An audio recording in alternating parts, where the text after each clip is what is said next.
Go for it. Well, thank you, Dr. Denboer. That was a great introduction. My name is Blake Deephouse. I'm the resident strength and conditioning specialist here on staff.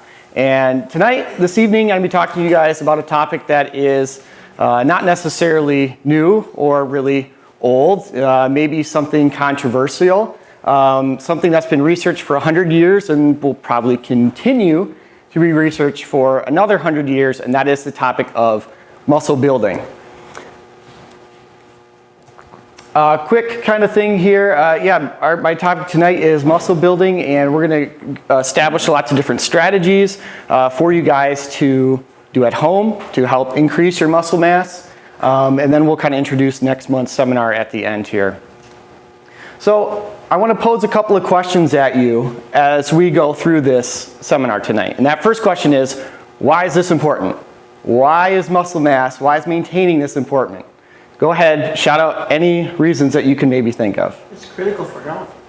Bingo, yep. How about some functions? Movement, heat production. So these are just a couple that I came up with, but how about this one first? Is it to look like this guy? So I put this picture up here, and it's not, what I'm doing tonight is not like a bodybuilding slam, but a reality check, okay? So something like this is 8 hours a day, 56 hours a week of serious training. I'm not gonna say this is a bad thing, but I want you to get your motivation in the right place and set realistic goals for yourself. So let's get Mr. Arnold out of there. And these are some of the reasons that I came up with. And these two right here, energy boosting and anti-aging. Isn't that amazing? Building muscle, maintaining muscle is anti-aging. I mean, it's the fountain of youth, folks, right here. We found that exercise, maintaining muscle mass, actually lengthens telomere length within inside cells. And this is the predominant determining factor of your life expectancy and the quality of life that you will have, down the road. And we have found that exercise actually helps to lengthen these telomeres. And interesting enough, I was reading a study today that was talking about soda pop and how drinking 1 can of pop a day can shorten that telomere length and actually reduce your life expectancy by up to 5 years. Pretty amazing. Some of the other things that maintaining your muscle mass does, joint stability, posture, bone density, things that all kind of disappear as we age. So it's really, really important to keep this muscle mass going. And I know for myself, function is a huge thing. I have a house that I work on. I do all my work myself. I don't want to pay someone else to do it. So it's a matter of convenience. I see tons of folks downstairs where going up and down stairs is an issue. And so what we do at DBC Fit is I give people the tools that they need to have that confidence to go up and down stairs. I mean, it can be anything, from working on a house to more simpler things going up and down the stairs. So this is really vital, folks, and this is really important stuff. So I want to do a quick anatomy review. I don't think a ton of people really break down the muscle and see all the different components that it's made up of. So we have the major kind of muscle belly part that we can see there, but that breaks down into another tube called a fascicle. From there, it breaks down into the actual muscle fiber or the muscle cell. Keep going down the line is the myofibril there. Down the line again, and we get these myofilaments, these little guys down there, actin and myosin, if you can see those two little filaments, two little protein strands. And it's these guys that create movement. They pull on each other. They create something that we call the sliding filament theory, and that is how we move. So you can see there's a lot of different stages down the line to where the movement actually initiates.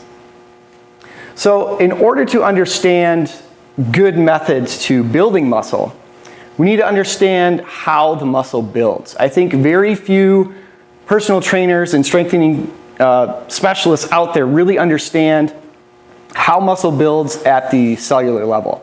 And so that's what I want to share with you this evening, because if we can understand that, then we can understand we can create better methods of building muscle.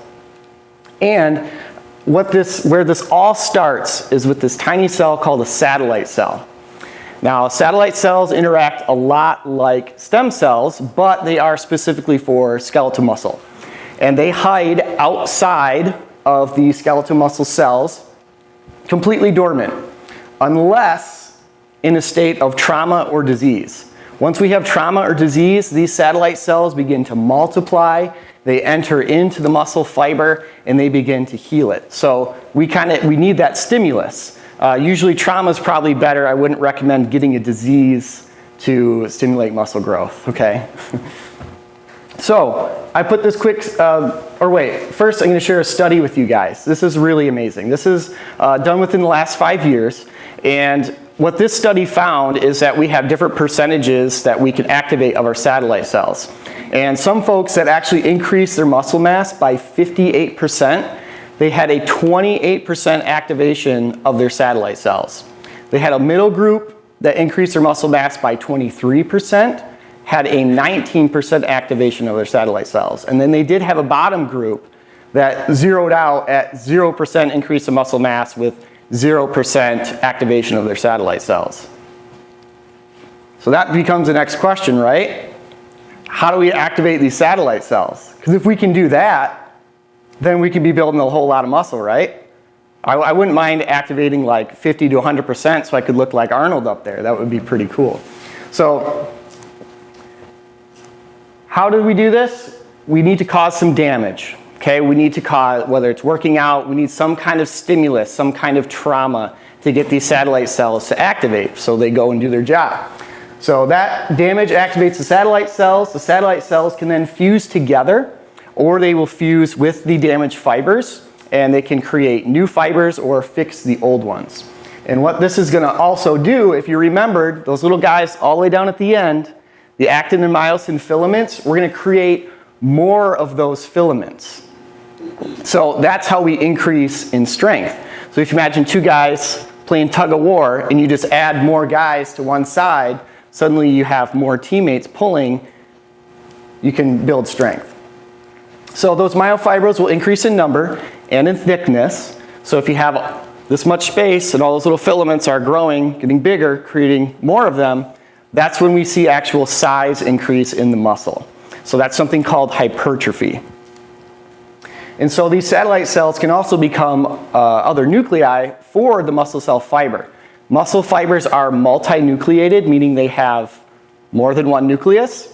So that's like the command center, so it makes the cell more efficient. So just imagine how efficient you would be if you had like 2 or 3 brains. You could probably get a lot more stuff done. So as we're doing this, I want you to imagine we're cooking a pot of chili, okay?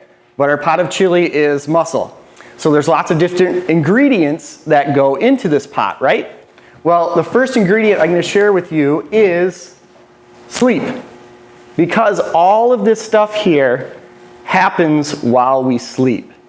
So I've talked to some competitive bodybuilders, and they usually recommend 8 to 9 hours of sleep to really maximize that gain.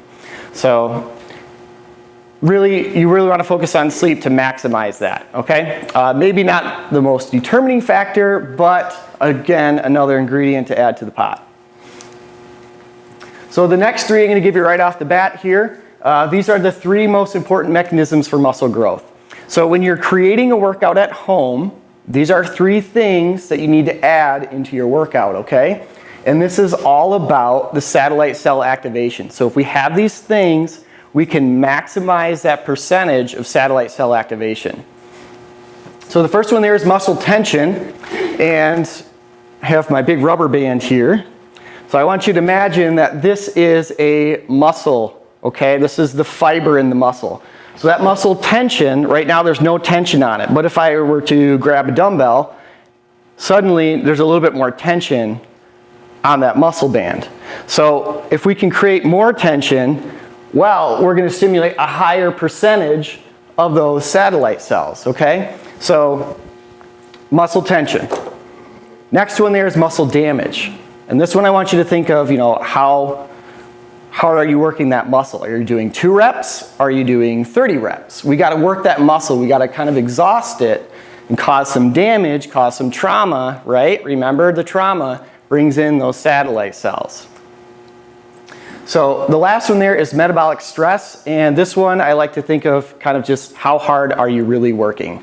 As we kind of break down the fibers a little bit, we actually get the cell swelling, and we kind of have miniature hypertrophy gains after you work out. So that's what that one is. And I've seen so many times with patients coming in, they say, yeah, I don't know what I'm doing. I'm working hard. I'm just not seeing the gains that I really want. And well, usually once they come to see me, they kind of find out what hard work really is. So I don't want that to scare anybody, but again, it's a reality check, okay? How hard are you working? Can you string a sentence together once you're done with your workout? If you can, maybe we need to work a little bit harder, okay? So the best method of doing this is resistance training, okay? And resistance training is just any kind of movement where you are pushing, pulling through a resisted motion, okay? It's usually using gravity, and you can use dumbbells, body weight, kettlebells, a number of different things to create a resisted environment, okay? Now to maximize, again, that satellite cell activation, we want this last component here of multi-joint exercises. So multi-joint, more than one joint. An example of a single joint exercise is going to be bicep curl. Just my elbow is moving. But if I want to work my bicep still, if I take it to a pull-up, then I have 2 joints. I got my elbow and my shoulder. These multi-joint movements facilitate a greater muscle activation throughout your whole body, and that's going to again help with stimulating muscle damage, muscle tension, and metabolic stress, satellite cells building muscle. Make sense? Okay, it's all coming together. Now this is a chart that I pulled right out of one of my college textbooks, and this kind of gives you a rough idea of maybe the rep range you'd want to work with for your kind of goals. Now everybody's goals are different. For example, if we take like a triathlete, that's more of an endurance type of exercise. So I might want to put them on the further end of doing 12 to 20 reps when they're doing a set of curls, presses, anything like that, okay? So you try to pick your goal and aim for that rep range. So if you're looking for strength and power, you're going to be a little bit on the lower end, like 2 to 6. Hypertrophy, that word in the middle, that's growth. So just kind of overall size. Now, if you are a beginner, if you do pretty much any rep range, you're most likely going to see all of these things kind of come at once in the beginning stages, okay? If you're an untrained person. The more advanced you become, the more in shape, then you might start to target more things. I usually recommend starting with 3 sets of 10 because it's right in the middle and you can kind of hit everything just a little bit, okay? So this is a training regimen that I want you guys to do. So with this training regimen, we are focusing on full body movements, multi-joint exercise to stimulate the greatest muscle contractions possible. So we want to start with squats. And squats are your best friend because squats use 70% of your muscle mass. And the greater percentage of muscle mass you can recruit in a given exercise, the more calories you're going to burn in that exercise. And again, the greater shock to the system, okay? So I'll run you through a good squat. With your squats, you want your feet about shoulder width apart. You have your toes pointed straight in front of you. And I like to do this thing I call superhero chest. And so if you kind of puff your chest out a little bit, it just gives you a little bit of a nice neutral spine. And that's the most important thing when you're doing your squats is you want your spine to be pretty neutral, okay? So from there, I initiate the movement from my hips going back behind me, squatting low as I can, and then driving up through my heels, okay? So you don't want to be on your toes when you're squatting. So you can add some weight to this if you want to maximize those gains.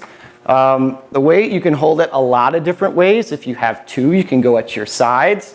What I like to do is something I call a goblet squat, where I hold it a little bit funky like this, but I'm holding it up nice and high. So this is a great way to do squats here, or you can just hold it right in front of you. Okay, if you don't have a weight at home, I love finding different things to use instead, like a bucket full of sand or a box of tools. I have a $3 toolbox that I got at Menards, filled it with tools, weighs probably 40 pounds, works pretty good. All right, the next one there is a row, and so I do these rows bent over, and you have to use gravity again as kind of working into the resistance training. So I try to find like a bench or a chair, something where I'm in this bent over position. And the most important thing is maintaining a neutral spine with this. So I try to do a slight bend in my knees, and I'm pulling right here. So usually I like to have like a bench I can set my hand and my knee on, and you're pulling just like this, okay? Next one, your lunges. Lunges can be a little bit tricky. You want to keep your spine perpendicular to the floor. And I like to teach reverse lunges where you're actually stepping back behind you and coming back up. So with a lunge, you want to make sure that this front leg is the knee over top of your heel. So as you step back, you're looking for 90-degree angles, okay? And you just go as low as you can. You know, I don't expect people to touch the floor, but try to go as low as you can. Again, adjust the exercise to kind of your fitness level, okay? That's the most important piece. Next one is a push-up or a bench press. And with this one, you can do push-ups at a lot of different levels. You can go to the floor, if you can do that. Go to your knees, find a countertop. See, here I'm not pushing the full weight of my body, or I can just go right up against a wall. So I'm still doing the important exercise, the full body exercise, but I'm adjusting it to my fitness level. And the last one is a plank. Planks focus a lot on your core, but again, it's still kind of full body. So all of these other ones still do some core work, but maybe with squats, you know, it's more leg focused. So this is more core focused. And with a plank, I like to do my feet together, and now this one's a little bit hard because I want to show this to everybody, but if you imagine, here's the floor, my elbows or my forearms are totally on the floor, my toes are on the floor, but my body is up, so I'm suspending my body in the air. You can always Google these two, they're pretty common names, and you'll be able to find a good explanation too, okay? So this is a really great program that's pretty quick, pretty easy, a good beginner program, but also if, you know, based on your fitness level, you can challenge yourself with this. Just add a little more weight, do a few more reps, do a few more sets. Give yourself just 30 to 120 seconds of rest, okay? Any more than that, and you're gonna kind of lose that burn, and we wanna keep that muscle damage going, okay? And you can do this 3 to 4 days a week. It's a great place to start. Now, what I also recommend with this is if you're not comfortable doing it, find a fitness professional that can really teach you this stuff, because people sometimes do get injured. It is kind of rare, but again, it's really important to make sure that you're doing it right. So whether it's me or somebody else, just do one session, get an idea of what your body looks like, because it's amazing what people think they look like and what they actually look like sometimes, okay? So doing this in front of the mirror is also a great place to start. So before you even begin, just go through the movements. How does my spine look? Just check yourself out in the mirror, okay? So a lot of this information I pulled out of this textbook right here, which to me is like the Strength and Conditioning Bible.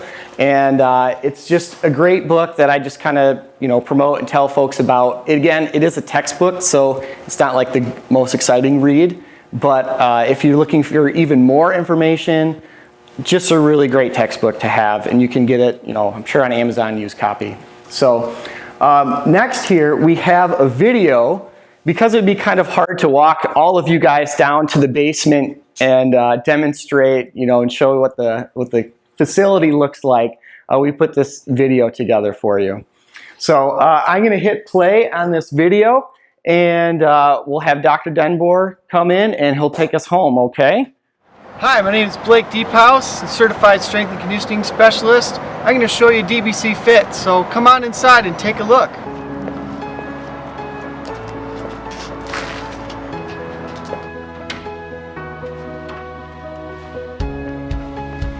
This area here is where we do a lot of our cardio training and the warm-up area. Specifically, I like to use these pieces for different bouts of interval training, but mostly warm-up area. And this way is the main gym. This is where we spend most of our time. I'm going to explain some of the equipment that we use here at DBC Fit. The first thing, dumbbells.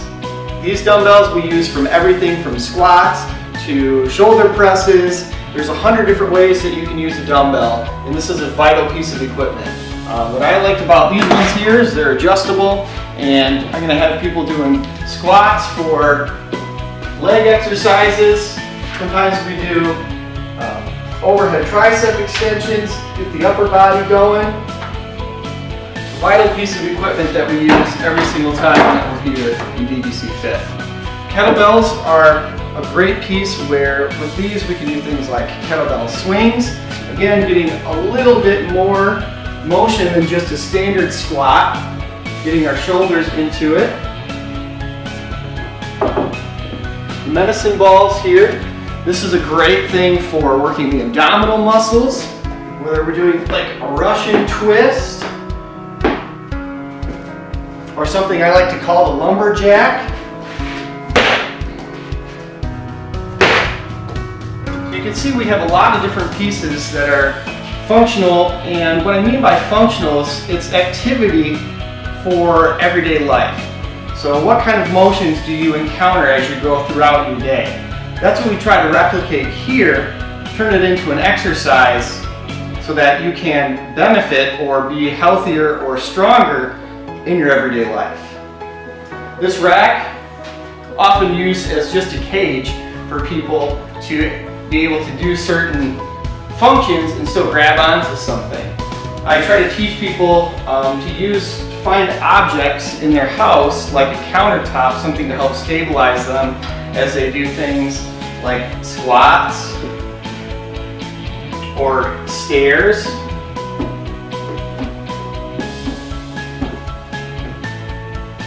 And one very vital piece of equipment that I use is the BOSU ball. We use this a lot for balance training, stability training. If you have weak knees, weak hips, I like to put people up on top of the BOSU on an unstable surface and do a little bit of balance training.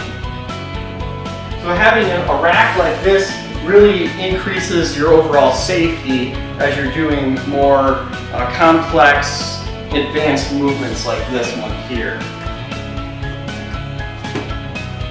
Another vital piece of equipment here at DBC Fit is our bench. The bench, just like the dumbbells, has another 101 uses.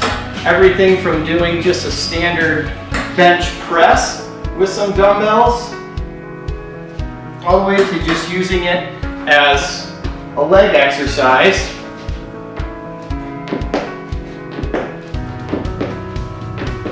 There's lots of different ways to use a bench, more than just strengthening your arms, using it also for your legs. Again, a little bit more advanced step-up technique, just a little bit higher here. And this is a lot of the equipment that I use down here. It's pretty simple, pretty minimalist, but you really don't need a ton of equipment to get one of the best workouts in. We do DBC Fit because we believe in helping people be the best they can. We believe in helping people not just survive, but to thrive. We want to give you the tools that you need, the education that you need to perform a healthy, functional lifestyle.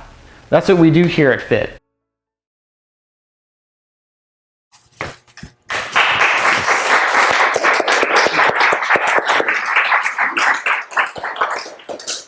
Awesome, awesome. So I'm a kid in the Netherlands,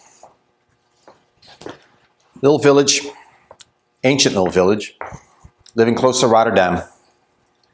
The church was actually built in the year 1063. My dad was ordained there as a minister. And of course, soccer, football, as we call it there, was the number one sport. And the hero back then was Johan Cruyff. He is considered to this day the best footballer in the world. And he was playing for my hometown. So I watched him with great interest, and he was a stud. Truly was. Then I watched him later as he retired. And he aged mightily quickly. You know, those age spots, all wrinkles, still fit, still powerful vigor, but just looked really old. Died last year at 68. Not an uncommon story.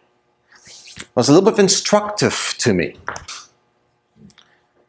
James Fix, you remember him? Died in 1984, the running guru. He wrote the manual on running. Died while running at age 52. Very fit man. Was he healthy? So, here I am. High school, university. My gift was sprinting. As I like to tell my patients, some of my records still are on the books. All these years later. Come on guys, you can beat it. Have you ever seen a fat sprinter? No, they're very muscle built, right? They're very fit. I noticed back then that my fellow runners on a track team that were doing long distance, 10K, 25Ks, right? Some of them really looked not very well at all. Very skinny, very non-muscular, very strained, very stressed. It looked like they were undergoing chemotherapy. Let's fast forward a little bit further. I'm walking down Cannon Beach, Oregon. It's a beautiful spot. It's where we have family reunions with our in-laws. My wife is from the state of Washington. It's real close by there. And I noticed this about 28, 29 years ago as I was running along the beach. Darn it, the walkers look a lot healthier than the runners. A lot of the runners had this gut, and they didn't look so happy. Right? And here's these walkers just fit and beautiful looking and having a conversation with each other. They looked a lot healthier.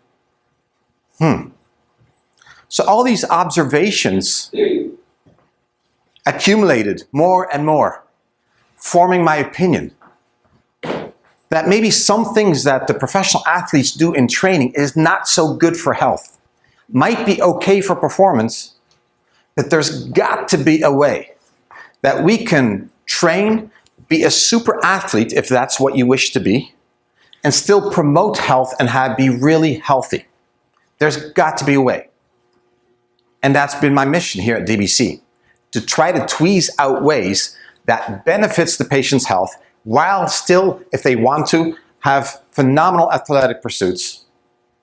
And from that also glean pearls of wisdom that us mere mortals that don't have that kind of time or resources have, and still learn from the professionals that we can apply in our life and thus become very fit and very healthy.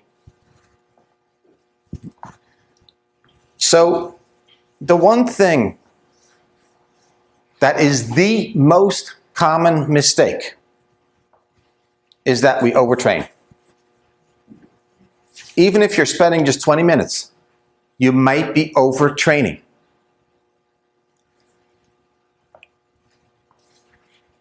You want to use fuel that does not produce inflammation, that does not cause dips in energy, that does not create a destruction of your overall health.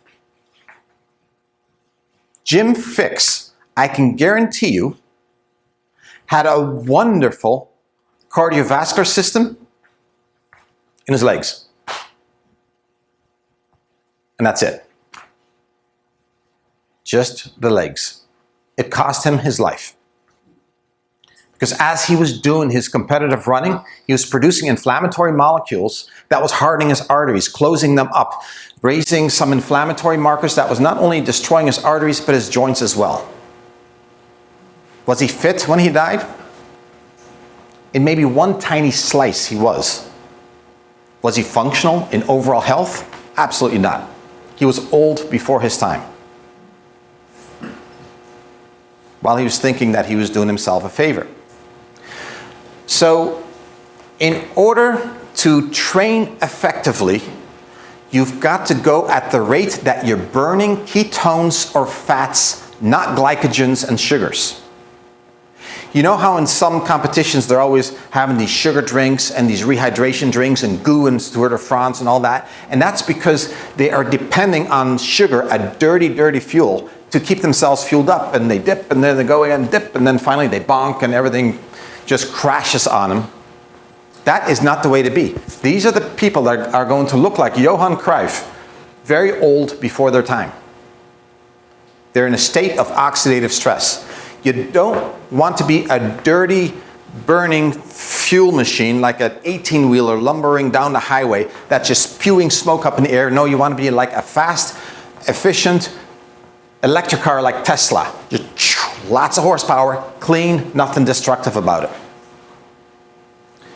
So in order to do that, one, you don't want to become that chronic cardiac addict.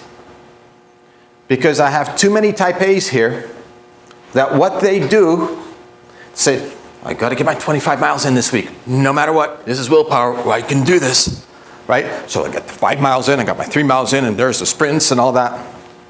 And they are hurting themselves, and they're wondering why they're becoming fat. I have so many runners, cyclists, those chronic cardio patients. You do a BIA on them, they're fat. Their muscle mass is shockingly low.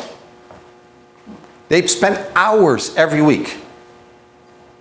And I'm sometimes tempted, and I never do, I says, well, I only spent this much time, and you know what my muscle mass is? Right? It's amazing how many skinny but fat athletes are out there who have just one hyper-specialized segment of the body that's working well. You don't want to be one of those.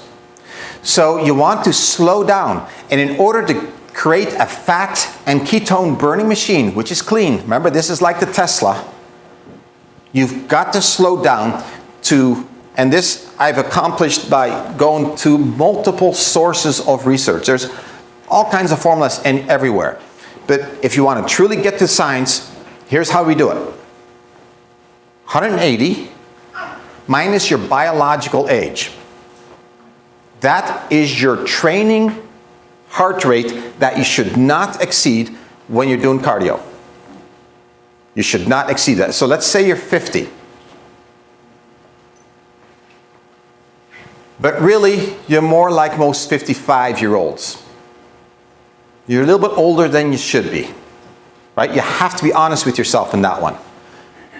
That means you subtract 180 minus 55, you got 125. That, folks, is your training rate. Do not exceed.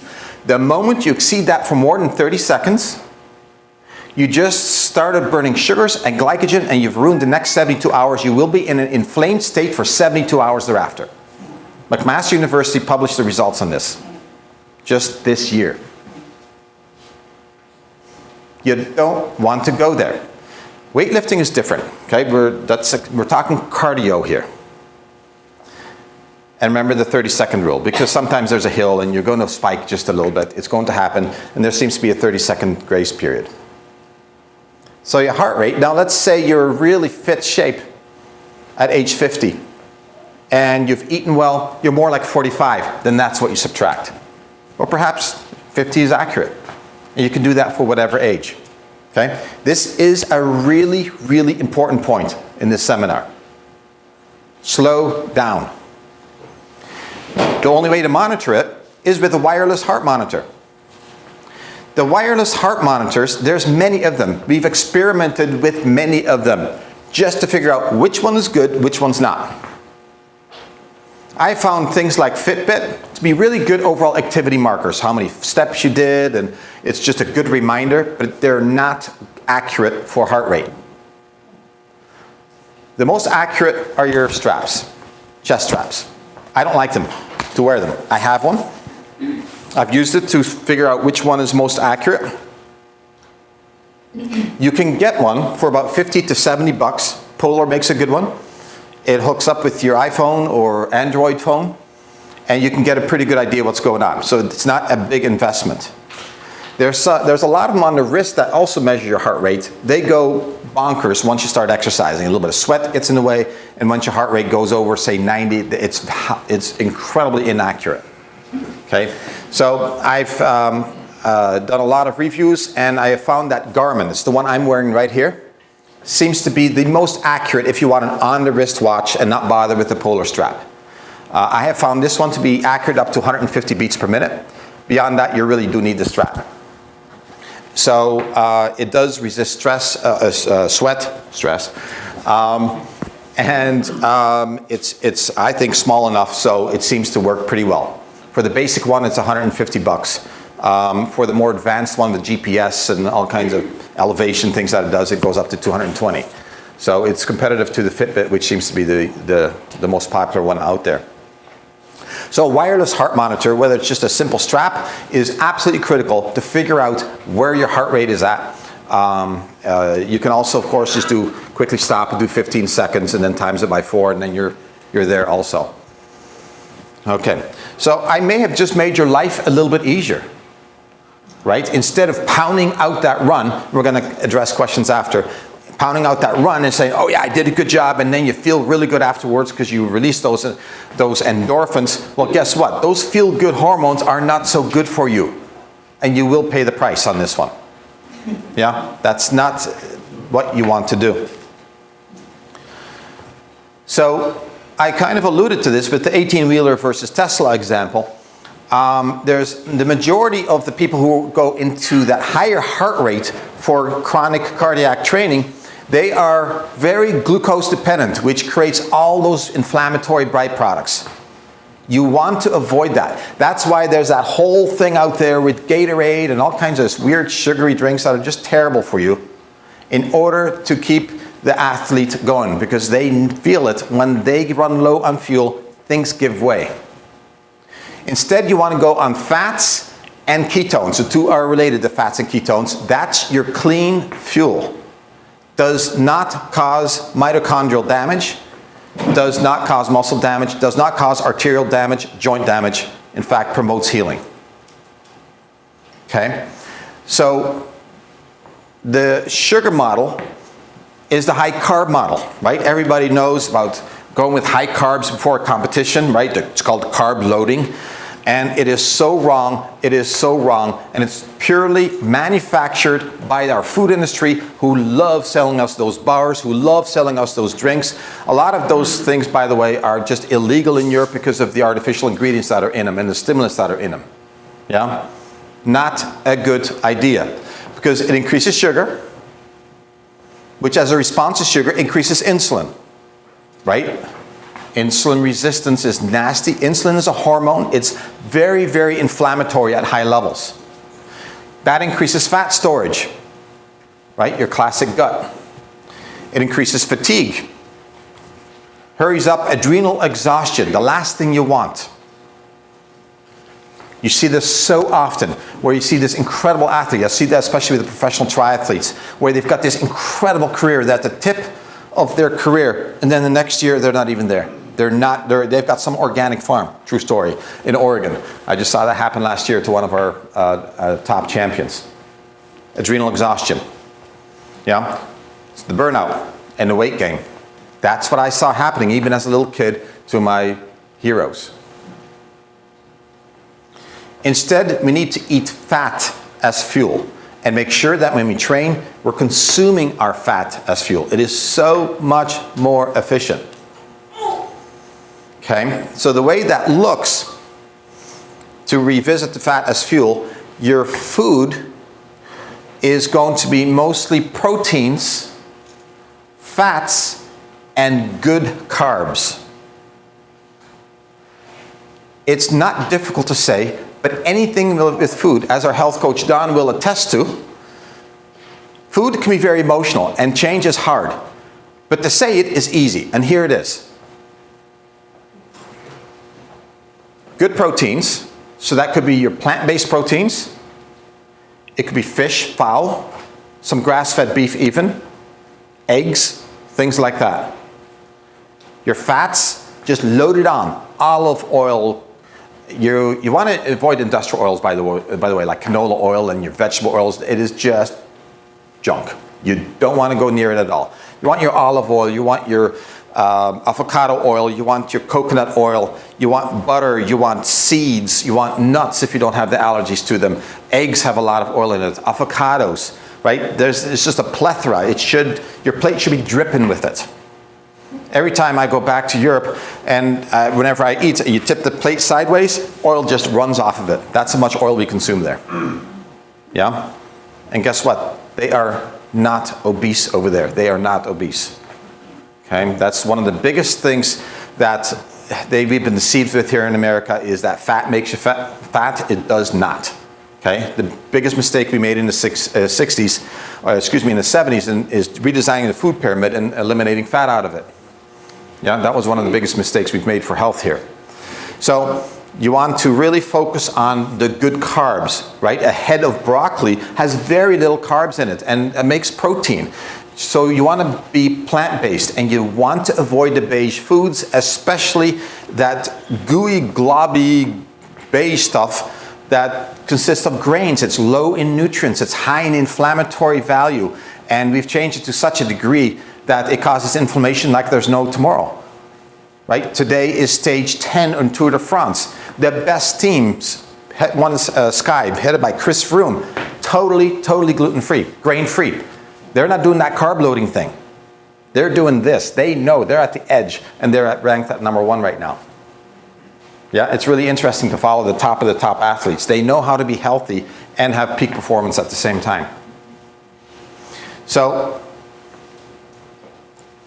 the muscle gain is a critical part of being fit. Muscle, again, has so many benefits.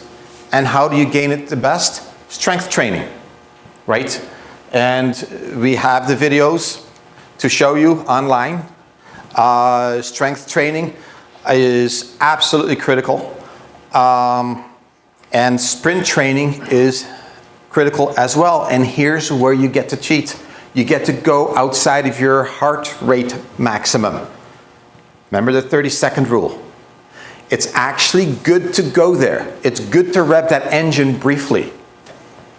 Because part of cardiovascular health is the ability of the heart to go from 0 to 60 in very few seconds, so to speak. In other words, the greater your heart rate, let's say you have a resting heart rate of 60 and you can rev it all the way to 200, that's really good. Because what happens as we age and get out of shape? Heart rate goes up and the heart maximum goes up and that span becomes smaller and smaller, and that is a sign of very poor cardiovascular health. You want to maintain that width, and you do that by getting those quick sprints in there. The sprints also releases growth hormone, which is like a natural steroid, which enhances muscle growth for your weightlifting the next day. It's really cool to hack into your own pharmaceuticals and use those instead of illegal drugs to build. Now you're building health. You're high on your own chemicals. Should be done at least twice a week on these. But what's also important and absolutely critical, because remember, we're building health here, not just performance, but building health helps performance, is your lifestyle, right? Sleep was that number one factor for rebuilding health. But how we process stress also affects us greatly. If you just had this big argument and almost got in an accident on the Beltline today, and on top of that, your boss says, you know, I think we've got this great project that you've got to do, so I need 80 hours out of you this week. So today was a stressful day. It might not be a good day to go and lift weights and do a few sprints. You already have stressed adrenals. And I have to give you permission to analyze your day and how you feel before you decide what you're going to do that day. We are too regimented. It is not a good thing. If it's not a good day and you're not feeling well, that might not be the day to put in those exercises. You might just want to go for a walk instead. You have to put that ego aside. Just like you have to put the ego aside and you're training at 125 or whatever on your bicycle and you're watching everybody go by. And you'll say, that's fine.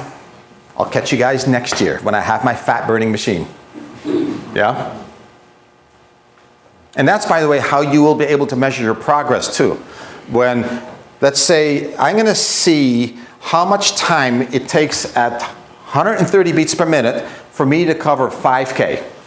Whether it's bicycling or swimming or cycling or running, it doesn't matter, or walking, right? And then compare that to 4 months later at 125 beats per minute or 130 beats per minute. You'll notice that you will have made significant gains. Yeah, really interesting how that works. Takes time though to convert over. So the active couch potato syndrome is a real problem because a lot of people work out, say, I did it, I'm fit, now I can just go and do some binge watching on Netflix. About the worst thing you can do. Active potato couch syndrome or couch potato syndrome. Did you know that a study's been done on those of us that are stationary behind computer screens that work between 40 and 50 hours a week, yet are amateur triathlete competitors? So these are very in shape folks. They still die at a 27% higher risk, at a 27% higher rate than the rest of the American population of strokes and heart attacks, even though they're fit. There's that James Fix thing again, Johan Cruyff thing again. What happens here? They're overtraining to accomplish what they want to accomplish, which has caused inflammation. And sitting is the new smoking. Two terrible things combined, which increases that rate of mortality. You want to train smart. This is really, really important. And you want to do variable exercise, as was demonstrated earlier, right? We're kind of all over the map, fully functional training, and you don't want to just do specialization. Yes, if you are a tennis player, it's important to get that muscle memory, right? You got to be out there doing it, but you got to be fit in other ways as well. Studies have shown that today's professional athletes, whether it's baseball, tennis, hockey, whatever, the best players come from small towns. Where does that come from? Well, the ones from big cities had programs from day one. They were in, right, they're being coached, mom and dad bust them back and forth, and they're in these travel teams, all that. That's not happening in the country.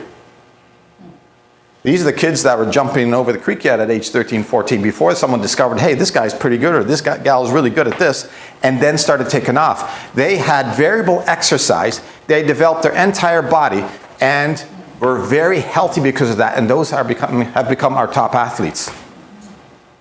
You want to do a little bit of everything. This is absolutely critical. So therefore, walking wherever you can is so, so important. Movement is important. Just movement. It is absolutely critical because we work in a society that so wants to sabotage us. Right? If you go in the airport, if you want, you can pretty much get on the plane and hardly moving a foot, if you want. Go in the rolling thing, bzzz, there's the elevator, bzzz, there's the next roll. It's unbelievable. If you want, you can almost do nothing. Fight that every chance you get. Grocery store, park far away. Go to the fitness place, the gyms, and I can't believe it. They're circling around to get closest to the entrance. I mean, what is this? And then they go inside and walk. It's incomprehensible to me. So you've got to do everything you can to get movement. If you see a tree that's easy to climb, climb it. It's fun. And it's stuff that we just don't do anymore. So move. Here's a really cool concept. The way I used to teach my professional athletes on measuring that they're at the brink of overtraining or burnout was measuring the resting heart rate. So we'd get them 1 or 2 measurements every week. So, yep, doc, I'm at 58 beats per minute. When I wake up, I'm 58 beats, 59, 56. And all of a sudden it would start climbing, and there's 6 over. That, I told them, means you're overtraining. However, that was to that point, the best measurement. It doesn't mean you're overtraining, it means you're overtrained. It's too late. And there is that red line. Once you pass that red line and you're into adrenal burnout, that athlete will never, ever be the same. Done. You can still be gifted afterwards, you can still be good, but it's done. So you don't want to go there. So now we have something that's really quite cool, and I have used this for years for measuring cardiovascular disease, cardiovascular fitness. It's called heart rate variability. So let's say you have a heart rate of 60 beats per minute, 1 beat per second. You think, well, the steadier it is, the better. Not true. You want to vary from beat to beat to beat. So one beat could be 0.9 seconds, the next one could be 1.1, then it could be 1.12, and then 0.8 again. So there's this slight wavering back and forth. That is a sign of someone who's truly fit, whose heart is working like a machine, and that's where you want to be. You think, well, isn't that a little bit weird? It's not when you think about it, because we have two nervous systems within us, the sympathetic nervous system and the parasympathetic nervous system. One causes activity, go, and the other one slows us down. So if you need more blood pressure, this one goes on. You want to reduce it, this one goes on. Does that make sense? You need digestive enzymes, on. Slow it down because the meal's done, off. Sympathetic and parasympathetic, right? And there's always a battle where it's fluctuating back and forth. So when that is almost balanced, then you see the heart rate goes just back and forth a little bit. Let's say you're under chronic stress. You're overworked, you're having marital problems, there's all kinds of issues. Now your adrenals are on. Your sympathetic nervous system is dominant by 80%. The parasympathetic nervous system is only there part of the time. Now the heart rate is under the influence of just that driver, and the heart rate becomes steady. And steady here is not good. It means you're under stress. So if you're overtrained, it means that your adrenals are on, and this is the impending point of burnout. We know we're overtraining the athlete. This is good for us mere mortals as well, because it tells us how we're doing in lifestyle. Not just applicable to training, but are we getting enough sleep? Are we happy with what we're doing? Do we have enough downtime? And I can go on and on. This is also the predictor whether to go for that 25K or not. Because if it's steady, that's not a good day to go for a 25K. If it's doing that wobbly thing, yes, we're on. And you're going to have plenty of benefit versus destruction for that day. Smart exercise versus destructive exercise. Building exercise versus becoming fat. Longevity exercise versus shortening your life exercise. Really important. And again, folks, it means putting your ego aside at times. So, what about all those things out there? You look at Muscle Magazine. I sometimes look at them just to get a giggle. You open up Muscle Magazine, and it's like, wow, right? There's that Arnold Schwarzenegger picture. And usually they have some whey protein, which is just a terrible idea because it's very pro-inflammatory, causes insulin resistance, and creates fat storage. Don't do that. Just don't. I'd rather that you ate well. But there's some things that you can do that can really enhance what you're doing. So there's a couple of them that are not on this list, and I want to mention them. If a woman is perimenopausal, and that could be 35 to 55, 60, right? Their hormones are all over. And they're saying, you know, my hormones are imbalanced, and it could be at any age really, but that's where I most commonly see it. It is so hard for them to build muscle and lose fat. I always feel so bad at that time because it's like swimming against a current. We can lessen that current dramatically by a protein recovery powder called estrium, which gets rid of the inflammatory estrogen spikes, which gets in the way of building muscle and fitness. And it works extremely quickly. We combine that with something called estrovera, which is Siberian rhubarb, which in Europe has undergone 63 clinical trials and even outperforms hormone replacement therapy for all kinds of relief of these perimenopausal symptoms. And yes, one of the things it does, it builds bone mass, it builds muscle mass, and recreates elasticity in the ligaments and tendons. Noticeable in just 1 month. So that's one thing that can create fitness in women very quickly. For males that are around that time, and they're maybe going through menopause, I also recommend estrium. A little secret out there among bodybuilders that estrium is the best, fastest way to build muscle. Why? It's because it also gets rid of that pesky little estrogen dominance that afflicts men also, allowing testosterone to rise. I see a 3-fold rise in testosterone, available testosterone, it's important to say it that way, in just 8 weeks of use. Unreal what it can do for getting rid of that estrogen, and that's a good thing.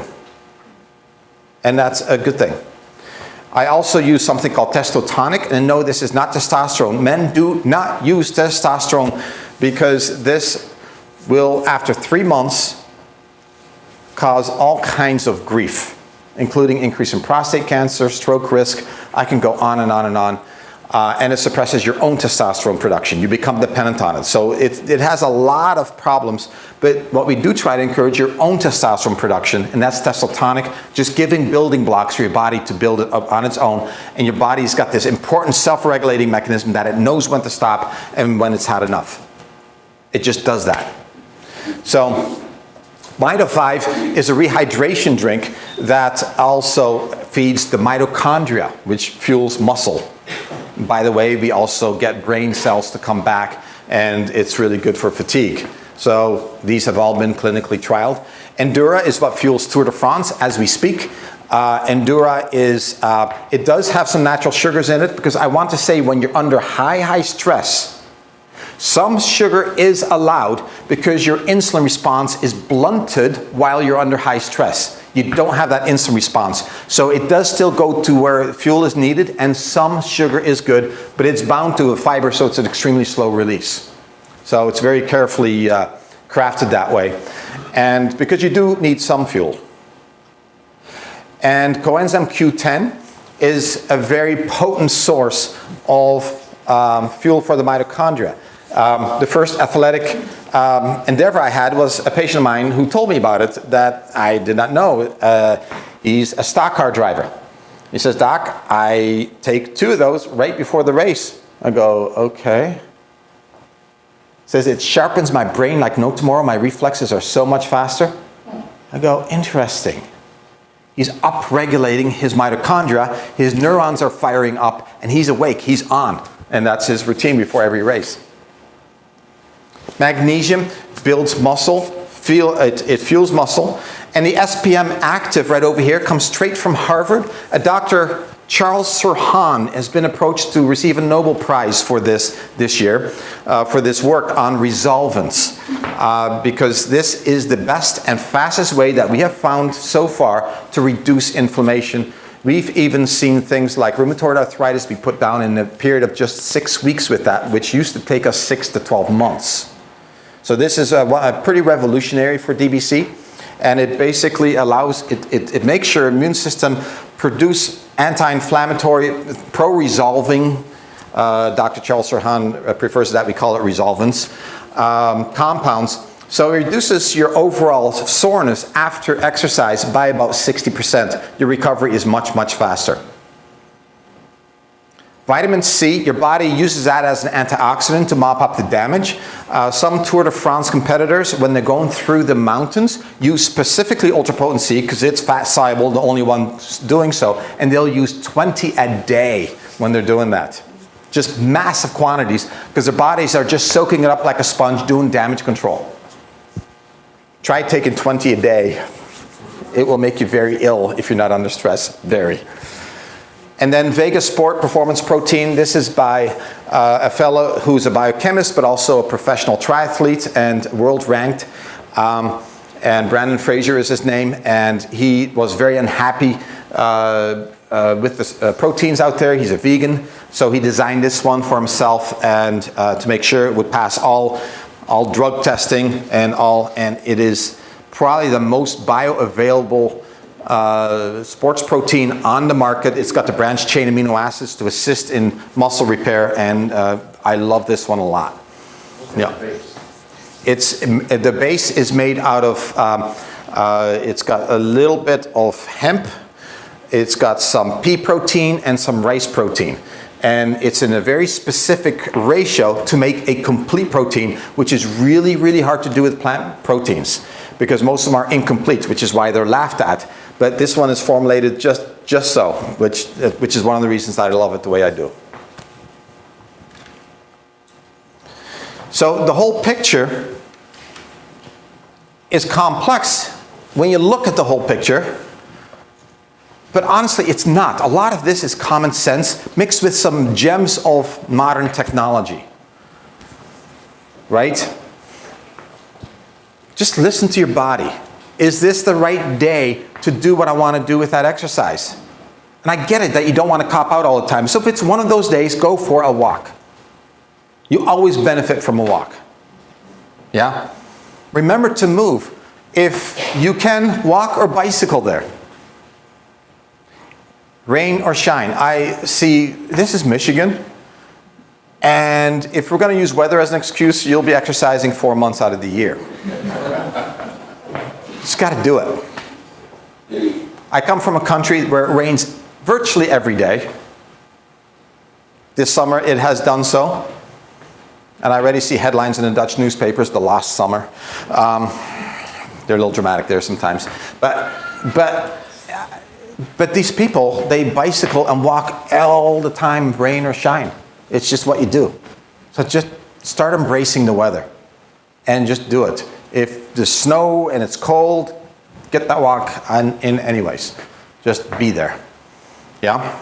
So look at various factors. Do you have a strong community around you that supports your exercise? Make sure you do. You want encouragement. You want to do things that are fun. You've got to be feeding your body with the right fuel, right? No junk of plant-based carbs, mostly water for rehydration. You want to emphasize the plants. You want to emphasize the proteins and the fats. And you're shutting down the inflammatory machine and you're promoting the healthy, let's get you fit and well machine so that at age 75, 85, you can, and on up, you can be totally fit. In that Spartan race that we have on the board over there, there was a competitor who was 93 years old, completed 8.5 miles of very intense racing, going through many obstacles, one of which was a rope climb that was just wet and muddy, and yes, he made it to the top at 93. That's called having a life. That's what I want you to do, is have a life. There's a small sacrifice to have a life.